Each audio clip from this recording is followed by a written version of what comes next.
Hey guys, it's Tatas Tuesday, and you were right.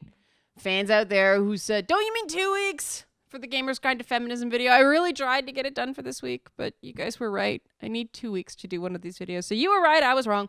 But also this happened this week, and I wanted to touch on it because this is big stuff. This is big stuff not just in the real world, but in the more important world for us, and that is the world of video games. And the big news is that the U.S. Army has enlisted its first female infantry recruit. And this is big stuff. This is something that was only available to women as of about April. This is Tammy Grace Barnett. She's from Louisiana. She's a police officer from Louisiana. And another woman also enlisted. Her name's Caitlin Stanton. She enlisted as a fire support specialist, which is another job that wasn't open to women until April.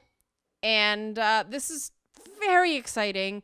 First of all, from just, an overall equality perspective. If you can't serve your country, you're not equal. And this is actually a big thing because it's something that feminist groups and men's rights activists actually agree on. They agree on it for different reasons, but they actually agree that women should be able to serve in the U.S. military on the front lines. They should be able to fight and die for their country like all other humans. One argument is if you're a beneficiary of the state, social services, all these things, you're a beneficiary of U.S. freedoms, you should be prepared and eligible to fight for those freedoms. And a lot of the reason that I understood from the people that I talked to was not a concern that women can't do the jobs, because let's face it, a lot of these jobs now are heavy technology based. And I mean, women have been serving very proudly in the Israeli army for decades now. And, they're crack troops. You don't want to mess with those ladies.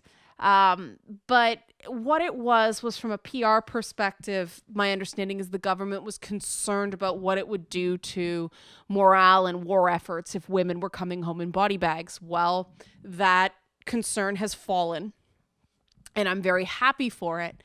Now, the thing that's so cool about this from a video game perspective is that before, it was very difficult for realistic military games to include women because women weren't allowed on the front lines. We got stuck in the Cortana rule because that was the closest to the front lines a woman could get. And so franchises like Call of Duty, Medal of Honor, things like that, I mean, the historic games are still stuck with what it was, but the modern or near future shooters now can have women as playable characters or as,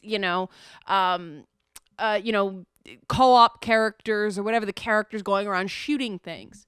And this is huge for gaming because it lowers a barrier that developers who may have wanted to put in a female playable character had, which was just that this is a realistic portrayal of the U.S. military, and there are no women infantry in the U.S. military. I mean, a lot of the games are Marines, and there are still, I'm not sure about the Marines yet.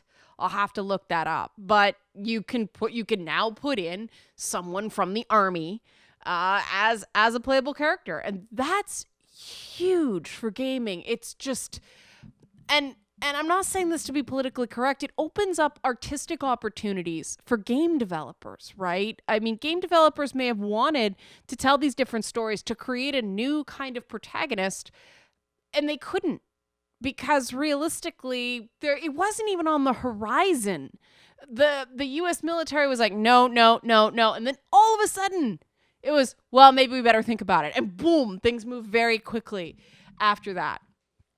And it's just one of those things that now they're saying, oh, it's going to be bad for morale and it's going to be uncomfortable. And they said this about black men back in the day. And guess what? The military dealt. And they said this about gay men back in the day. And guess what? The military dealt. And so now we're going to have women on the front lines and the military will deal. Because you're talking about some very brave, very mature in a lot of ways, men and women, these aren't thugs. These aren't people with no direction in their life. They want to do something. They want to do something that matters. And I think that saying that, and I know there are some combat veterans who are concerned about this, but the military now is not even what the military was 5 years ago. There's a lot more compassion, I think, for returning soldiers. And we lost that compassion. It was absolutely unacceptable that we lost the compassion that we once had for returning soldiers. The thing about a draft is that everybody was in it together. And so a lot of people left in the same general period of time. A lot of people came back in the same general period of time. So, the services were for the many. Now, returning soldiers are this much smaller percentage of the population, and thanks to politics, they're an unpopular segment of the population. And for all people can say I support the troops, but I oppose war, a lot of people in practice don't. They don't actively hire veterans. They don't actively recognize that service is called service for a reason. It takes something from people. And I think that part of what made it easier to sweep these returning soldiers under the rug in terms of whether society should care was because they're all men. And disposable male syndrome is a thing. Men are supposed to just suck it up and deal. And I think that's wrong. I think that now, the fact that everybody's affected, I hope that there's going to be more compassion. But let's face it, in the near term, I'm going to be looking forward to a female playable character in Call of Duty. I'm just excited about that. Why? Because it's something new in Call of Duty. But no, not a female playable character. A female, companion character, because Call of Duty's first person.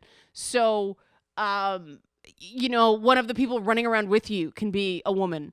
And that's cool. I mean, she should be like Aisha Tyler or something like that, because she's really tall and she looks like she could kick people's ass. That'd be awesome. But I think Ubisoft owns a piece of her soul. I'm not sure. Hey, Ubisoft could make a military game with Aisha Tyler and it would be awesome. 6 feet of black lady whoop ass. That'd be sweet. I'd play that game. Wisecracking whoop ass. Coming to you from Ubisoft in a female army infantry game. That'd be badass, right? I'd play that. I'd totally play that.